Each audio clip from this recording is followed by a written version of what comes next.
اس infrastructure improvement میں کام سلو ہے. دوسرا ماس ٹرانزٹ کے حوالے سے بسوں کی تعداد, کوالٹی بسز کی تعداد بڑھنے میں بھی بہت کام سلو ہے, اس پہ کام ہو رہا ہے. 29 لاکھ موٹر سائیکلیں ہیں, آدھے سے زیادہ پاپولیشن گاڑیوں میں موٹر سائیکلز ہیں, بہت زیادہ ہے. اور ہم دوسرا ہے نہ لائسنس ہے بہت زیادہ لوگوں کے پاس, نہ وہ ذمہ دارانہ ایک رویہ ہے کہ ہم اس لین میں چلائیں. کراچی میں گرین لائن, اورنج لائن اور ٹرانسپورٹ کے دیگر منصوبے تاخیر کا شکار ہیں. المیہ یہ ہے سندھ حکومت سڑکوں پر ان کا متبادل لانے میں بھی ناکام ہے. کمرشل بریک کے دوران آپ نیوز ہیڈ لائن دیکھیں گے, جس کے بعد ہم اپنے پروگرام کے باقی حصے کے ساتھ واپس آتے ہیں.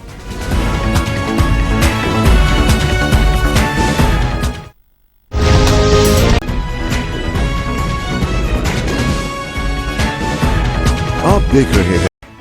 سپریم کورٹ آف پاکستان کا آج کراچی کے حوالے سے بلکہ پورے پاکستان کے حوالے سے اگر اس کو دیکھا جائے ایک بہت بڑا حکم سامنے آیا ہے. اس حکم کے سامنے آنے کے نتیجے میں اس وقت کم از کم کراچی کے کاروباری اور تجارتی حلقوں میں ایک افراتفری کا عالم ہے. اس حکم کے نتیجے میں خیال یہ کیا جا رہا ہے, اس حکم کی روح یہ ہے کہ کراچی کو اصل شکل میں بحال کیا جائے, کراچی کو اس کے اوریجنل ماسٹر پلان کے حوالے سے اس کی بحالی ہونی چاہیے. یہ آج سپریم کورٹ آف پاکستان کا آرڈر ہے جس کا مطلب یہ نکالا جا رہا ہے, بلکہ واضح طور پہ یہ مطلب سامنے آ رہا ہے کہ اس پر عمل درآمد کے لیے کراچی شہر کی اہم ترین شاہراہوں پر ہزاروں کمرشل عمارتیں, تعمیرات گرائی جائیں گی. جی ہاں, یہ چند 100 کی بات نہیں ہے, یہ ہزاروں تعمیرات, کمرشل عمارتیں اور کراچی کی مصروف ترین اور سب سے بڑی شاہراہوں پہ گرائی جائیں گی. سپریم کورٹ کے سینئر ترین جج جناب جسٹس گلزار احمد نے آج شہر کراچی میں رہائشی, رفاہی اور اس کے علاوہ پارکس اور کھیل کے میدانوں سمیت کراچی کے اصل ماسٹر پلان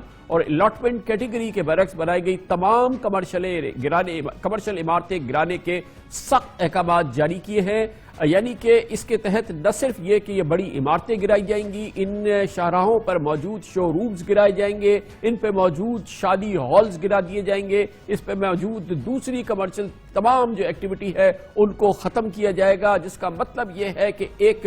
بہت ہی غیر معمولی صورتحال اس شہر کراچی میں دیکھنے میں آئے گی, جہاں اب سے چند ماہ پہلے آپ نے دیکھا تھا کہ تجاوزات کے خلاف ایک غیر معمولی آپریشن ہوا تھا, جس کے نتیجے میں ہزاروں دکانیں ختم کر دی گئی تھی, ہزاروں پتھارے ختم کر دیے گئے تھے, جس کے نتیجے میں لاکھوں لوگ بے روزگار ہو گئے تھے. لیکن اب باری آئی ہے بڑی بڑی عمارتوں کی اور کراچی کے شاہراہوں پر موجود ان بڑے بڑے شو رومز کی, جن کے بارے میں آج کم از کم سپریم کورٹ آف پاکستان کا یہ حکم ہے کہ ان کو گرانا ہے اور اس کے لیے 1 مہینے کے اندر ان کو ڈیمولش کس طرح سے کرنا ہے, plan supreme court of Pakistan کے سامنے پیش کرنا ہے. آج کے جو آرڈر ہے سپریم کورٹ آف پاکستان کا جناب جسٹس گلزار احمد اور جسٹس سجاد علی شاہ کا, اس میں سب سے زیادہ کہا گیا ہے کہ رہائشی پلاٹس کی کیٹیگری پر تمام بڑی کمرشل عمارتیں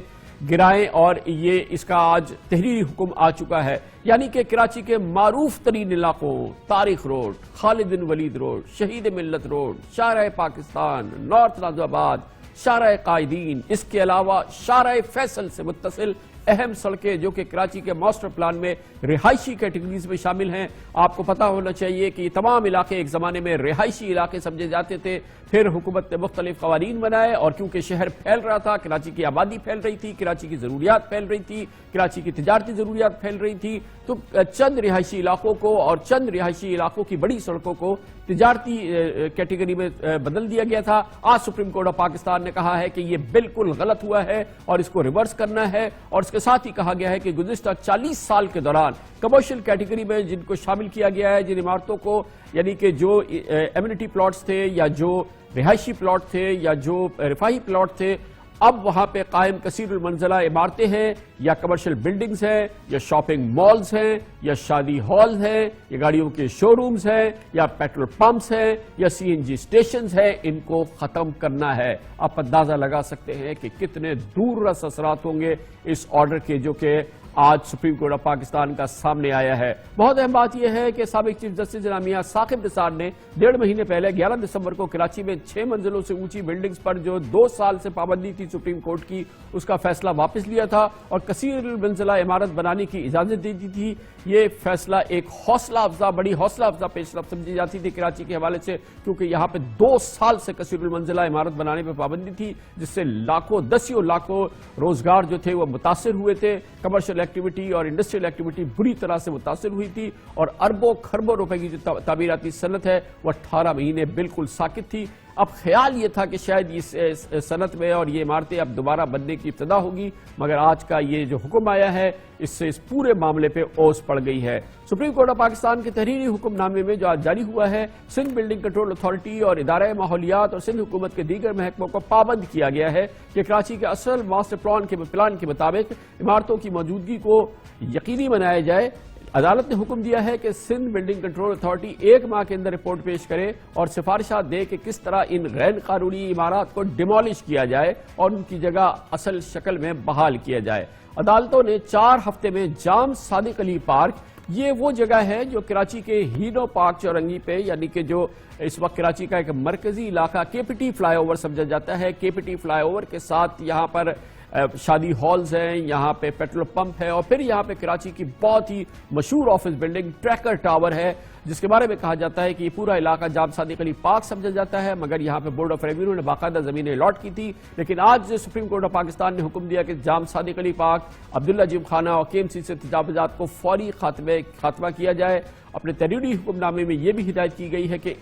ان خلاف ضابطہ عمارتوں کے قابضین کو سندھ بلڈنگ کنٹرول اتھارٹی کسی طرح اپنے وسائل سے متبادل فراہم کرے, مگر ان عمارتوں کو گرانا ہے. کراچی میں تجاوزات کیس کی عمل درآمد سماعت کے دوران آج سپریم کورٹ کے سینئر ترین جج جناب جسٹس گلزار احمد نے سندھ بلڈنگ کنٹرول اتھارٹی کی بھی بڑی سرزنش کی. ایک اور بہت اہم معاملہ ہے, اب سے 2 ماہ قبل اسی عدالت نے جناب جسٹس گلزار احمد نے فیصلہ دیا تھا اور بہت اہم فیصلہ دیا تھا کہ صرف کراچی کے تمام کنٹونمنٹس میں تمام کمرشل ایکٹیویٹیز کو ختم کر دیا جائے. وہاں پہ موجود سنیما ہال, شادی ہال, اس کے علاوہ دکانوں کو, شو رومز کو, ان سب کو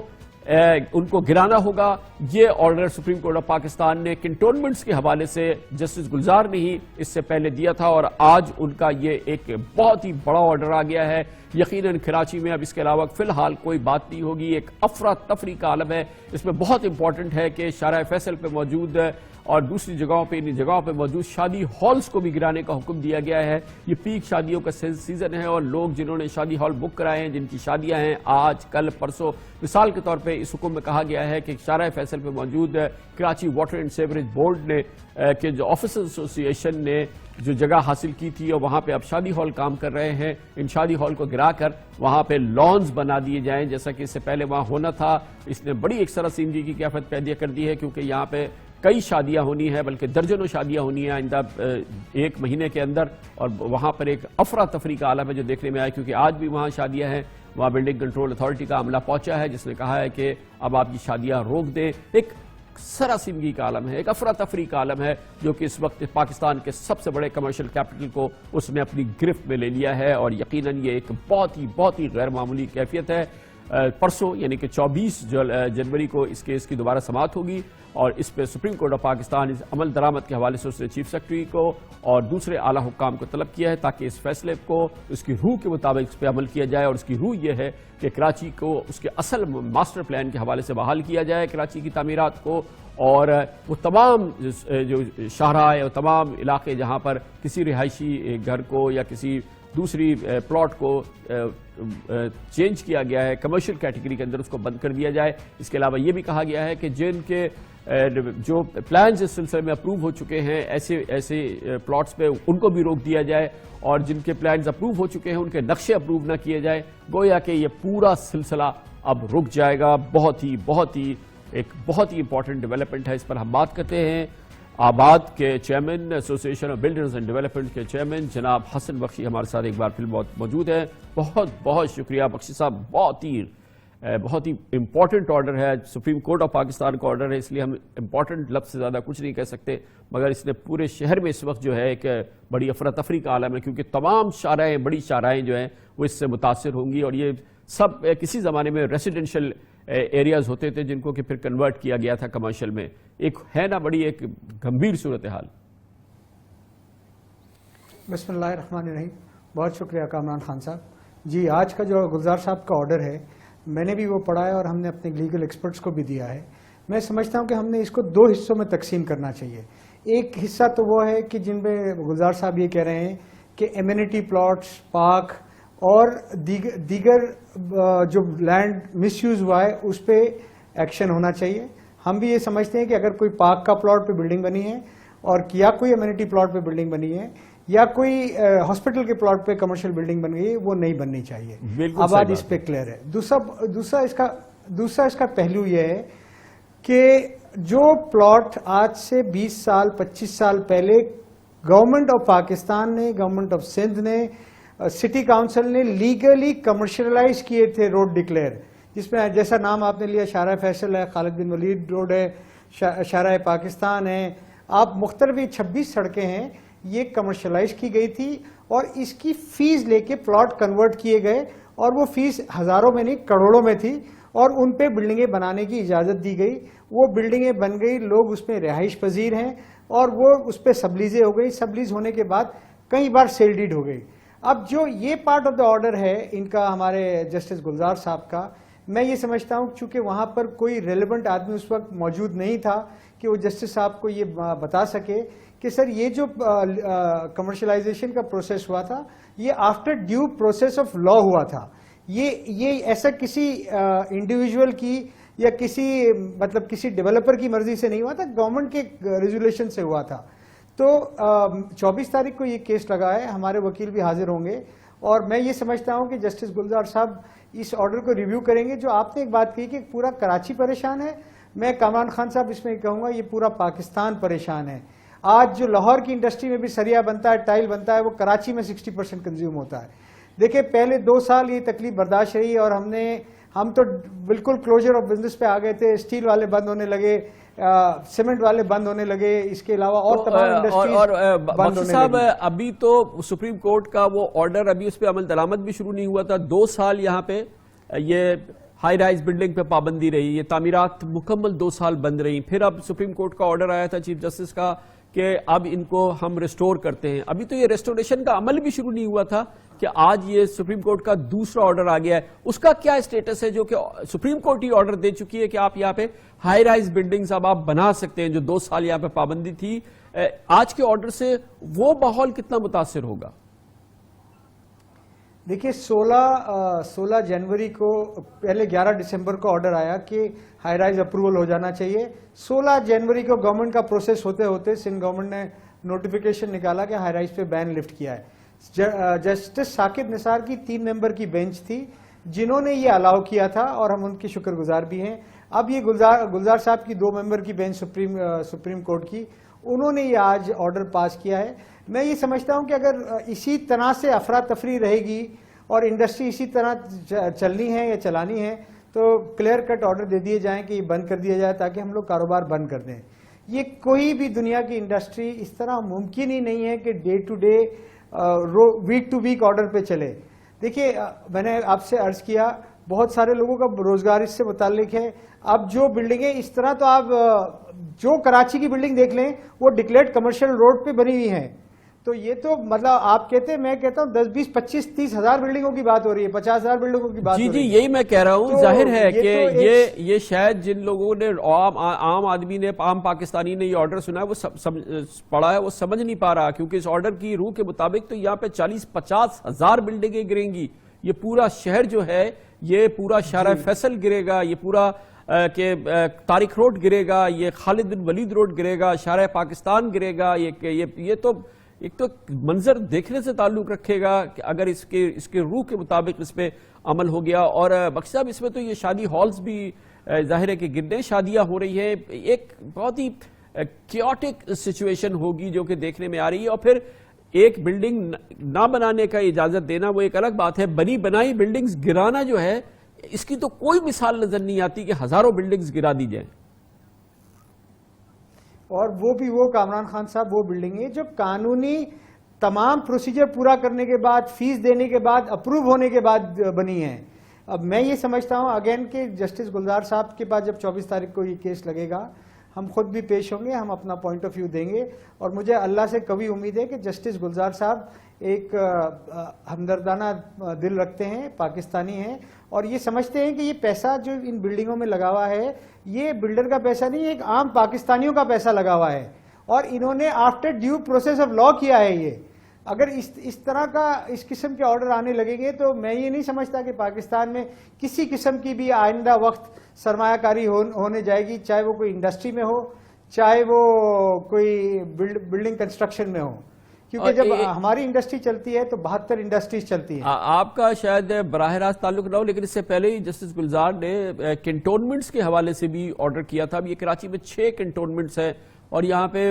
ہزاروں کمرشل ایکٹیویٹی ہے، یہاں پہ دسیوں لاکھوں لوگ کام کر رہے ہیں، مختلف جو کاروبار یہاں پر ہو رہا ہے ان کو بھی جو ہے وہ ختم کرنے کا حکم آ چکا ہے سپریم کورٹ آف پاکستان کا، اور سپریم کورٹ کے حکم کے تحت یہ کراچی سے تجاوزات ختم کی گئی۔ یقیناً یہ ایک تجاوزات تھی، یہ انکروچمنٹس تھی، مگر at the end of the day لاکھوں خاندانوں کا روزگار اس سے ختم ہو گیا۔ اب یہ بلڈنگیں گریں گی تو مزید لاکھوں خاندان، یہ تو قیامت کا سبا ہوگا بخشی صاحب۔ یہاں آپ میرے خیال میں اپنے اس میں ایک سیریا کی پکچر جرائیں جہاں وہاں بلڈنگیں بنی ہیں اور بامبنگ کے بعد گری ہیں، دیکھیں یہ 50 سال میں 40 سال میں بلڈنگیں بنی ہیں۔ اور جو ماسٹر پلان کی بات ہو رہی ہے، میرے حساب سے شاید جسٹس گلزار صاحب کہہ رہے ہیں کہ 2020 کا جو ماسٹر پلان اپروو ہوا ہے اس کے حساب سے بلڈنگیں بنائی جائے۔ دیکھیں پہلا ماسٹر پلان اپروو ہوتا ہے 1958 میں، اس کے بعد ماسٹر پلان اپروو ہوتا ہے شاید 1972 میں، ڈیٹ میں کچھ غلطی ہو سکتی ہے۔ اور تیسرا اب جسٹس ہانی صاحب نے واٹر کمیشن میں اپروو کروایا ماسٹر پلان 2020۔ تو اگر 2020 کی بات کی جا رہی ہے تو 2020 میں تمام اس کی گنجائش ہے، پھر یہ آرڈر اس سے کہیں بھی انحراف نہیں کر رہا ہے۔ جو بات ہم کہہ رہے ہیں کہ بھائی امیونٹی پلاٹ، پارک کے پلاٹس، انکروچمنٹ کو ریموو کیا جائے، اب یہ اس میں ایک تھوڑا سا ابہام ہے، اسی لیے میں عرض کر رہا تھا اور سمجھتا ہوں کہ 24 تاریخ کی جو ہیئرنگ ہوگی جسٹس، کیونکہ دیکھیں جسٹس گلزار صاحب اس چیز کو خود کلیئر کریں گے کہ آخری جو ماسٹر پلان بنا ہے اس شہر کا اور جو نوٹیفائی ہوا ہے اسی کے متعلق شہر چلے گا نا، یہ پہلے کے متعلق تو چلنا پاسبل ہی نہیں ہے۔ اگر پہلے کے متعلق چلنا ہوتا تو اس وقت پاپولیشن تھی 40 لاکھ، پھر دوسرے میں ہو گئی 1 کروڑ، اب سینسس کہتا ہے 1 کروڑ 60 لاکھ پر لوگ کہتے ہیں 2.25 کروڑ کی۔ اسی لیے وقتاً فوقتاً ہر 20 سال بعد 30 سال بعد ماسٹر پلان بنائے جاتے ہیں کہ پاپولیشن کی گروتھ کو مد نظر رکھتے ہوئے ان تمام ریکوائرمنٹ کو ان علاقوں تک پہنچایا جائے جو کہ ان کی ضروریات ہے۔ ہمیشہ وقت کے ساتھ ترقی چلتی رہتی ہے، تو میں یہ سمجھتا ہوں کہ 2-4 چیزیں ایسی ہیں کہ جسٹس صاحب بھی، جسٹس گلزار صاحب بھی اس کو دیکھیں گے، اور بہت ممکن ہے، میں یہ سمجھتا ہوں چونکہ ہم نہیں تھے اور یہ کیس تھا لیاری کے ایویکیو ٹرسٹ کی پراپرٹی کا، جہاں پر کسی کانٹریکٹر نے اور باقی صاحب یہ بتائیے گا کہ آج کے اس آرڈر کی وجہ سے ایفیکٹولی سپریم کورٹ کی 3 رکنی bench chief justice of Pakistan کا جو آرڈر تھا کہ کراچی میں ہائی رائز بلڈنگز الاؤ کر دی گئی تھی، وہ ایک طرح سے وہ اسٹال ہو گیا ہے، اس پہ عمل درآمد نہیں ہو سکتا اس آرڈر کی وجہ سے، کیا میں صحیح سمجھ رہا ہوں؟ دیکھیں میں کامران بھائی جو آپ سمجھ رہے ہیں صحیح ہے، پر میں اس 3 ممبر بینچ کے علاوہ 25 ایسی سپریم کورٹ کی میں PLDs پیش کر سکتا ہوں جہاں پر وہاں پر کلیئر سپریم کورٹ کے 2 ممبر، 3 ممبر، 4 ممبر، 5 ممبر بینچ نے یہ کہا ہے کہ جو کمرشلی ڈکلیئرڈ روڈ پہ بلڈنگیں کنورٹ ہو کے بن رہی ہیں وہ لیگل ہیں، کیونکہ اس کو قانونی تحفظ حاصل ہے۔ ٹھیک ہے، بہت بہت شکریہ۔ میں یہ سمجھتا ہوں کہ بالکل جی فرمائیے، کنکلوڈ کر لیجیے پلیز۔ جی میں یہ سمجھتا ہوں کہ جیسا آپ نے آج پروگرام کیا، میں سمجھتا ہوں میڈیا ہائی لائٹ کرے گا، کیونکہ یہ تو شہر کراچی، شہر پاکستان اور بیرون ملک پاکستانی جو مقیم ہے جن کا انویسٹمنٹ یہاں ہوا ہے، فلیٹوں میں، دکانوں میں، یہ سب افراتفری کے عالم میں ہیں۔ جی اور یہ بخشی صاحب اس میں ابھی ہم نے ذکر نہیں کیا، تھینک یو سو مچ، اور وہ ہے بحریہ ٹاؤن کراچی، جہاں پر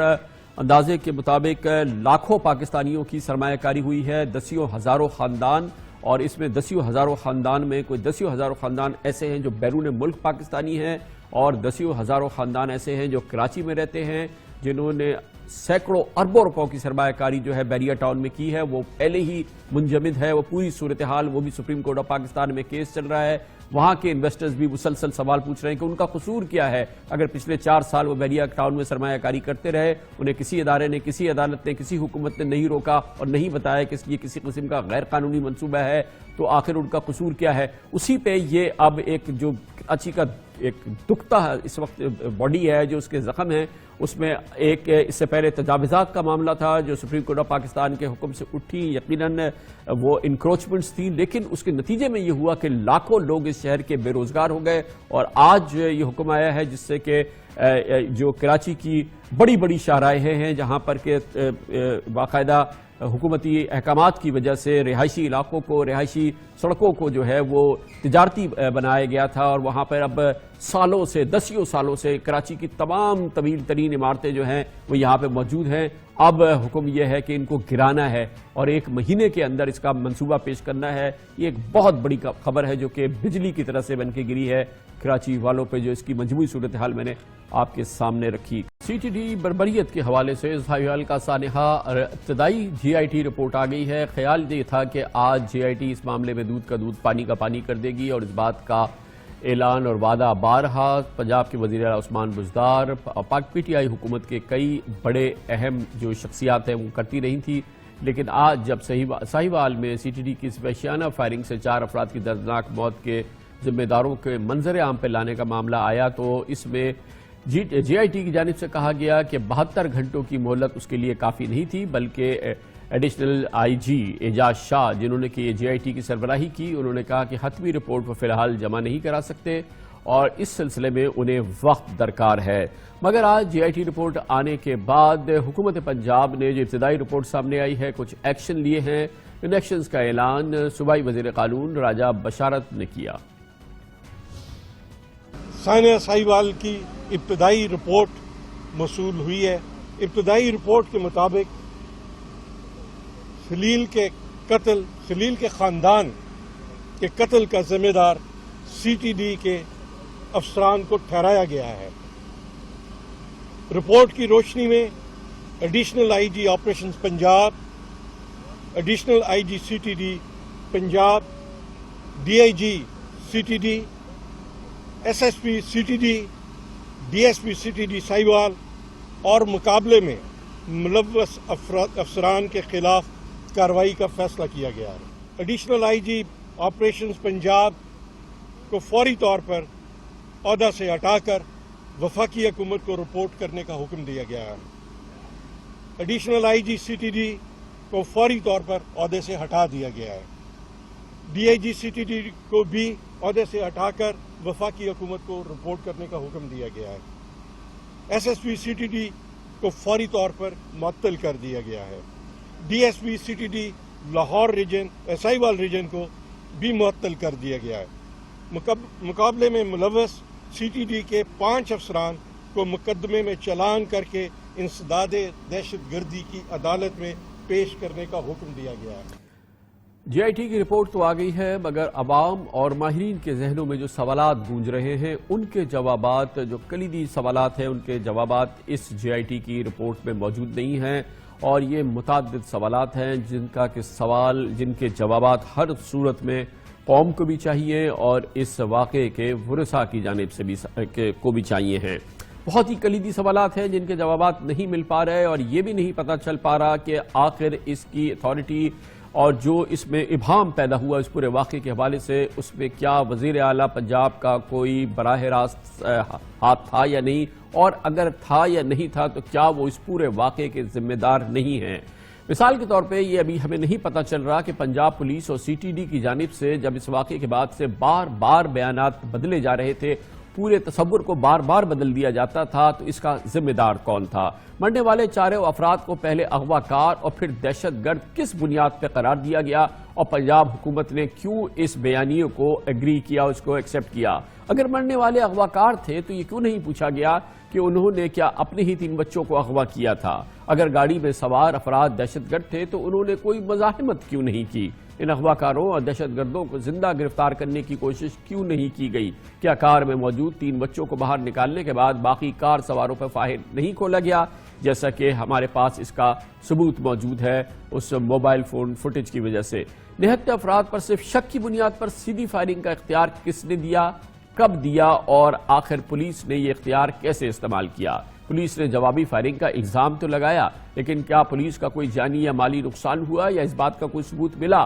کہ پولیس پر کوئی فائر کیا گیا ہے؟ سی سی ٹی وی فوٹیج میں صرف پولیس کو یک طرفہ فائرنگ ہی کرتی ہوئی دکھائی گیا ہے، اور کیوں اس بیانیے کی اجازت دی گئی کہ دراصل پولیس پہ فائرنگ کی گئی تھی؟ سی ٹی ڈی مرنے والوں کی لاشیں چھوڑ کر اور 3 بچوں کو اٹھا کر کیوں فرار ہو گئی تھی؟ گاڑی سے اسلحہ اور خود کش جیکٹس ملی تھی تو انہیں منظر عام پہ کیوں نہیں لایا گیا؟ اور اگر یہ جھوٹ بولا گیا ہے تو اس کی اتھارٹی، اس کا اختیار پولیس میں یا پنجاب حکومت میں کس سطح پر دیا گیا تھا؟ گاڑی میں خود کش جیکٹ تھی تو اتنی فائرنگ کے باوجود کوئی دھماکہ کوئی نہیں ہوا، اور اس کی کیا وجہ تھی؟ اگر گاڑی میں بارودی مواد تھا تو سی ٹی ڈی نے بم ڈسپوزل اسکواڈ کو کیوں نہیں بلایا؟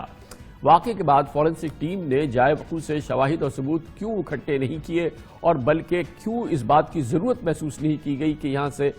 فورنسک ایویڈنس کو کلیکٹ کیا جائے؟ سی ٹی ڈی نے اس مبینہ کامیاب اور خطرناک آپریشن کا کرائم سین کیوں محفوظ نہیں کیا؟ کیا کسی ریڈ بک میں خلیل، اس کی بیوی، بیٹی اور ذیشان کے نام بطور دہشت گرد یا بطور سسپیکٹ کہیں درج تھے؟ سی ٹی ڈی ایکشن کے مبینہ مرکزی کردار ذیشان کے خلاف کیا کبھی کوئی ایف آئی آر درج ہوئی ہے؟ ذیشان سے شناختی کارڈ اور ڈرائیونگ لائسنس ملا، کیا دہشت گرد شناخت لے کے گھومتے ہیں؟ ایف آئی آر میں 16 اہلکار نامزد ہیں، اب تک صرف 6 اہلکاروں کو کیوں گرفتار کیا گیا ہے؟ کیا اس میں پولیس کے علاوہ کسی اور ادارے کا بھی ہاتھ تھا؟ یہ بھی بہرحال جاننا ضروری ہے، مگر ابھی فی الحال یہ بہت ہی کریٹیکل سوالات ہیں جن کے جوابات نہیں ملے ہیں۔ لیکن اب یہ معاملہ کس جانب آگے بڑھے گا؟ حکومت پنجاب اس کی کس حد تک ذمہ دار ہے؟ وزیر اعلیٰ پنجاب کیا اس پورے واقعے سے لا تعلق رہ سکتے ہیں؟ ان کی ذمہ داری کیا ختم ہو گئی تھی؟ اس پر ہم بات کریں گے۔ ہمیں جوائن کر رہے ہیں گورنر پنجاب جناب محمد سرور۔ بہت بہت شکریہ گورنر صاحب، آپ نے ہمیں جوائن کیا ہے۔ مجموعی طور پہ جو ساری کارروائی ہے جس میں کہ جو سینئر لیول کے آفیسرز ہیں انہیں سرنڈر کر دیا گیا ہے اسٹیبلشمنٹ ڈویژن کو سینٹر میں، اور جو ان سے نیچے کے آفیسرز تھے ان کو سسپینڈ کر دیا گیا ہے۔ 5 لوگوں کو اس کیس میں چالان کیا جائے گا، یہ ہمیں بتایا ہے۔ یہ بالکل ایک روٹین کی کارروائی ہے جو اس قسم کے واقعات میں پاکستان بھر میں اس سے پہلے ہوتی رہی ہے۔ آپ کی حکومت نے کون سی ایسی چیز کی جو اس سے پہلے نہیں ہوتی تھی؟ اور یہ جو سوالات میں نے آپ سے پوچھے ان میں سے کسی کا جواب کیوں اب تک سامنے نہیں آیا ہے؟ کامران، آپ نے بہت اہم سوالات اٹھائے ہیں، اور میں آپ کو یقین دلاتا ہوں کہ جے آئی ٹی کی رپورٹ جب مکمل ہوگی تو ان تمام سوالات کے جواب جو ہیں وہ حکومت کو بھی اور جو ہماری جے آئی ٹی ہے اس کو بھی دینا ہوں گے، کیونکہ اب لوگ جو ہیں بالکل اویئر ہیں۔ لوگ سمجھتے ہیں کہ اداروں میں کس طریقے سے جو لوگ جرم کرتے ہیں ان کو سیف گارڈ کیا جاتا ہے، کس طریقے سے ان کو بچایا جاتا ہے۔ تو میں اپنی حکومت کی طرف سے اور پرائم منسٹر صاحب کی طرف سے آپ کو یقین دلاتا ہوں کہ اور چیف منسٹر صاحب کی طرف سے کہ جو آپ نے سوالات اٹھائے ہیں ان سب کے جواب جو ہیں حکومت دے گی۔ اور میں آپ کو یہ بھی بتانا چاہتا ہوں کہ کل میں مقتول کی فیملی کو ملنے کے لیے گیا تھا۔ میری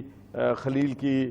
فیملی سے ملاقات ہوئی، ان کے والد سے ملاقات ہوئی، ان کے بھائیوں سے ملاقات ہوئی، ان کے بچوں سے ملاقات ہوئی، اور جو ان کی آنکھوں میں نے رنج، غم اور دکھ اور تکلیف دیکھا، میں سمجھتا ہوں کہ اس کو کسی صورت میں بھی برداشت کرنا کسی بھی مہذب معاشرے میں ممکن نہیں۔ گورنر صاحب اس حوالے سے آپ نے دیکھا ہوگا کہ جو گورنر صاحب اس سلسلے میں جو آپ کا ابتدائی بیان تھا اس پر بہت سخت تنقید ہوئی، جس میں آپ نے کہا کہ اس قسم کے واقعات دنیا بھر میں ہوتے رہے ہیں۔ یہ تصور کیا گیا کہ شاید آپ اس ٹریجڈی کو آپ جنرلائز کرنے کی کوشش کر رہے ہیں، اور آپ جو اس وقت جس جذبات کا اظہار کر رہے ہیں اس وقت اس کی عکاسی نہیں ہو رہی تھی جو آپ کا پہلا بیان تھا۔ کامران پلیز، اگر مجھے ذرا، چونکہ بہت اہم سوال آپ نے اٹھایا ہے اور مجھے خوشی ہے کہ آپ نے یہ سوال اٹھایا ہے، تو مجھے پہلے بات میں ختم کر لوں اور آپ کے سوال کا بھی میں بڑی تفصیل سے جواب دوں گا، کیونکہ بہت ساری جو مس پرسیپشن ہے اس بات سے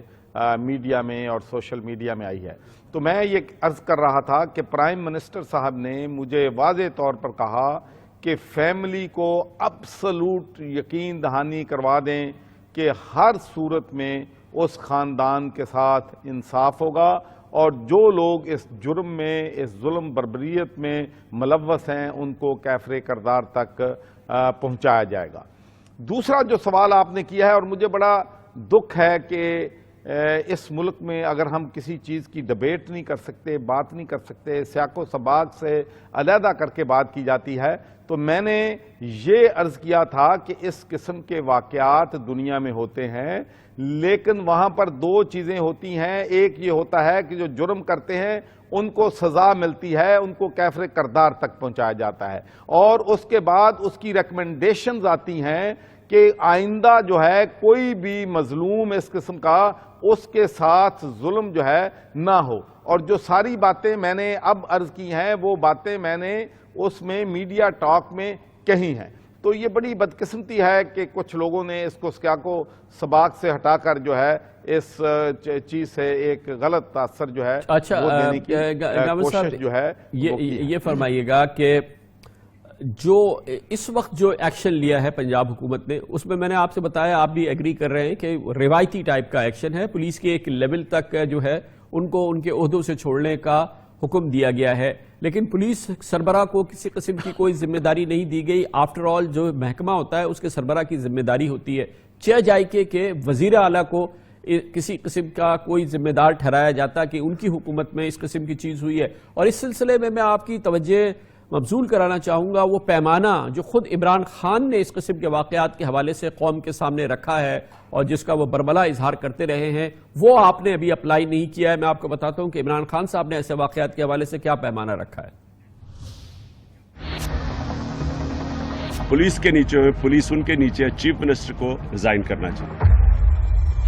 اور ساتھ رانا ثناء اللہ جو لا منسٹر بھی ہیں اور جو ہوم منسٹر بھی ہیں اس کو بھی ریزائن کرنا چاہیے،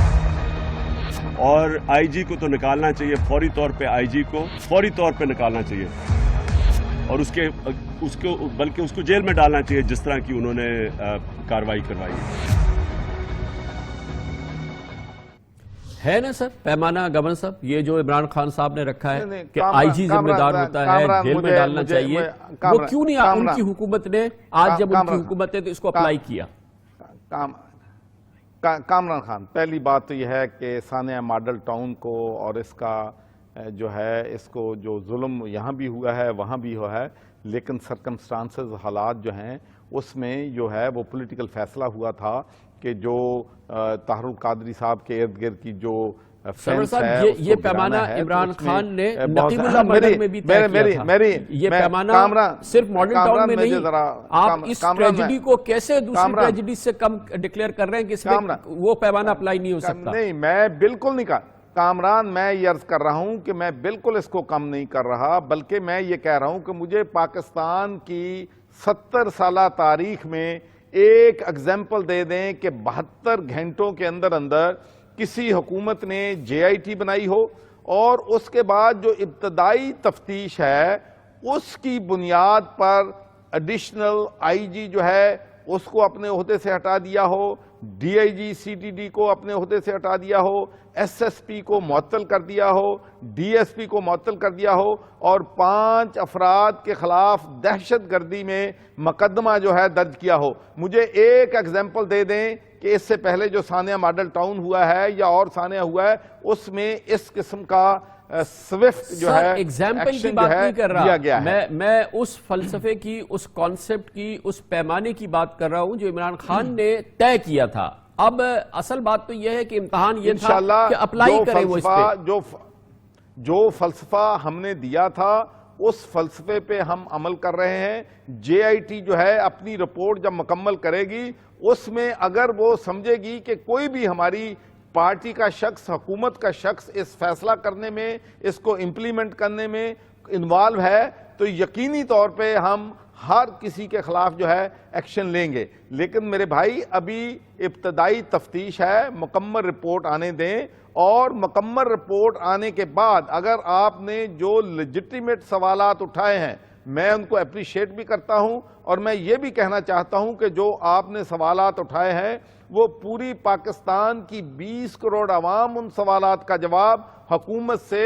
اور اداروں سے مانگ رہی ہے، اور ان سوالات کے جواب جو ہیں انشاءاللہ آپ دیکھیں گے کہ جے آئی ٹی رپورٹ میں بھی آئیں گے اور حکومت اگر وہ جن سوالات کے جواب نہ ملے تو انشاءاللہ ہم میک شور کریں گے کہ جب تک ہماری پاکستانی قوم ہمارے فیصلوں سے مطمئن نہیں ہو جاتی کہ ہم نے بالکل انصاف کے تقاضوں کو پورا کیا ہے اور ظلم کے خلاف ہم نے ایک ایگزامپل سیٹ کرنی ہے اس دفعہ. میں آپ سے کہنا چاہتا ہوں کہ یہ ایک ہسٹورک مومنٹ ہے کہ اب ہم نے اس پاکستان کو، اس نئے پاکستان کو، جس میں ہم بار بار یہ کہتے رہے ہیں کہ یہ پاکستان جو نیا پاکستان ہے، دو پاکستان نہیں ایک پاکستان ہوگا جس میں غریب، امیر، طاقتور، کمزور سب کو برابری کی بنیاد پہ ان کو. جے آئی ٹی کی رپورٹ آ گئی، ابتدائی رپورٹ آ گئی، اس کی بیسس پہ چلے، یہ بھی آپ نے ایکشن کیا. کچھ آپ کے ہاں بھی حکومت کے لیول پر بھی جو آپ کے وزراء نے، آپ کے بڑوں نے اس واقعے کے بعد تابڑ توڑ جو بیانات دیے تھے، الٹی سیدھی جو باتیں کی تھی، اس حوالے سے کسی کو ذمہ دار کیوں نہیں ٹھہرایا گیا؟ جب وزیر کی سطح پر اور اس لیول پر اس قسم کی بات کی جا رہی ہے جو کہ انتہائی غیر ذمہ دارانہ، دل خراش باتیں تھیں اس واقعے کے حوالے سے، اس پر کسی کو ذمہ دار کیوں نہیں ٹھہرایا گیا جو کہانیاں پلٹتے رہے آپ ٹاپ لیول پہ؟ کامران، میں آپ سے عرض کرنا چاہتا ہوں کہ اس لیے جب دنیا میں کوئی اس قسم کا واقعہ ہوتا ہے تو اس پہ جب تک تفتیش مکمل نہ ہو جائے اس پہ نہ ادارے نہ پولیٹیشین جو ہیں اس پہ کامنٹ نہیں کرتے، اور اس میں میڈیا بھی کامنٹ نہیں کر دیتا جب تک معاملات جو ہیں فائنلائز نہیں ہو جاتے، لوگوں کے سامنے حقائق نہیں آ جاتے. لیکن پاکستان میں چونکہ سپیڈی ری ایکشن کا ایک کلچر بنا ہوا ہے، اور اس کلچر میں جب سپیکولیشنز ہوتی ہیں تو سپیکولیشنز پہ جب میڈیا سوالات کرتا ہے تو پولیٹیشین ان کا جواب دینے پہ بھی مجبور ہو جاتے ہیں. تو میں سمجھتا ہوں کہ اب بھی میں یہ کہنا چاہتا ہوں کہ ابھی ابتدائی رپورٹ ہے، اس رپورٹ سے ہم صرف یہ حکومت کلیم کر سکتی ہے، اور ہم کہتے ہیں کہ جتنا ہمارے پاس نالج آیا ہوا ہے، جتنی جے آئی ٹی نے ہمیں رپورٹ دی ہے، اس کے مطابق ہم جو سخت سے سخت ایکشن ہو سکتا تھا وہ ہم نے ایکشن لیا ہے. اور جب جے آئی ٹی کی رپورٹ مکمل ہوگی تو انشاءاللہ جو سوالات آپ نے اٹھائے ہیں ان سب کے جواب جو ہیں پاکستان کی 20 کروڑ عوام کو ہم دیں گے. تھینک یو سو مچ، بہت بہت شکریہ. گورنر پنجاب محمد سرور ہمارے ساتھ موجود تھے. وقت سے قبل گورنر پنجاب محمد سرور ہم سے وعدہ کر رہے تھے، ہمارے تھرو آپ سب سے وعدہ کر رہے تھے کہ وہ تمام انتہائی اہم سوالات جو ساہیوال میں سی ٹی ڈی ایکشن کے حوالے سے موجود ہیں، وہ نوکیلے سوالات جن کے جوابات آج جے آئی ٹی کی ابتدائی رپورٹ نہیں دے سکی ہے، انہوں نے وعدہ کیا کہ حکومت، پی ٹی آئی کی حکومت، عمران خان کی حکومت ان تمام سوالوں کے جواب دے گی. انہوں نے کہا کہ یقیناً اس پورے واقعے میں ندامت کا اور ٹریجڈی کا ایک بہت بڑا پہلو ہے. اسی دوران یہ خبریں ہیں کہ اس واقعے کے مرکزی کردار ذیشان کے بارے میں اطلاع ملی ہے کہ وہ شخص ہے جس کی گاڑی میں یہ تمام سسپیکٹ جو یہ وکٹمز جو تھے وہ سفر کر رہے تھے، ان کے بارے میں بتایا گیا ہے، ذیشان کے بارے میں بتایا گیا ہے کہ فیصل آباد میں مارے جانے والے دہشت گرد عثمان ہارون کے ساتھ اس کے تعلقات تھے. عثمان ہارون کا داعش سے براہ راست تعلق تھا، اور یہ شخص نہ صرف یہ کہ علی گیلانی، یوسف رضا گیلانی کے بیٹے کے اغوا میں ملوث تھا، اس کے علاوہ تقریباً 10 قانون نافذ کرنے والے اہلکاروں کے قتل میں ملوث تھا، اور ایک بہت ہی امپورٹنٹ امریکن کڈنیپ ہوا تھا وارن وائنسٹائن، اس کے قتل میں انوالو تھا. اس طرح سے ذیشان کے حوالے سے یہ ابتدائی معلومات سامنے آئی ہے کہ وہ ایک مبینہ طور پہ ایک سسپیکٹ تھا، لیکن اس پورے ماحول کے حوالے سے جو بے پناہ سوالات موجود ہیں، جس طرح سے جتنی تیزی سے حکومت پنجاب کے بڑوں نے اور پنجاب کی پولیس نے اس سلسلے میں اپنے پوزیشنز کو چینج کیا، رات دن اپنی پوزیشن کو چینج کیا، یقیناً یہ ایک بہت ہی گھناؤنا اور بہت ہی بہیمانہ واقعہ ہے جو اپنی جگہ موجود ہے. اس پر مزید بات کرتے ہیں اور پولیس کے نقطہ نگاہ سے اس کیس کو سمجھنے کی کوشش کرتے ہیں، لا انفورسمنٹ کے نقطہ نگاہ سے ہم سمجھیں گے. ہمیں جوائن کر رہے ہیں سابق انسپیکٹر جنرل پولیس جناب چودھری محمد یعقوب. بہت بہت شکریہ چودھری صاحب، آپ نے ہمیں ایک بار پھر جوائن کیا ہے. فرمائیے گا آپ کا تجربہ کیا کہتا ہے اس پورے واقعے کے حوالے سے؟ پاکستان میں یہ ہر کچھ دنوں کے بعد یہ خبر آتی ہے کہ پولیس نے کسی مبینہ سسپیکٹ کو فائر کیا اور اس کو مار دیا، پھر کہتے ہیں کہ یہ پولیس مقابلہ ہوا. اکثر یہ بات سامنے آتی ہے، مسلسل آ رہی ہے کہ وہ کسی ایک ایسے شخص کو جو کہ قطعی طور پہ دہشت گرد نہیں تھا، قطعی طور پہ سسپیکٹ نہیں تھا، پولیس نے اس کو مار دیا. گویا کہ ایک لائسنس ٹو کل ہے ہمارے پولیس کے پاس،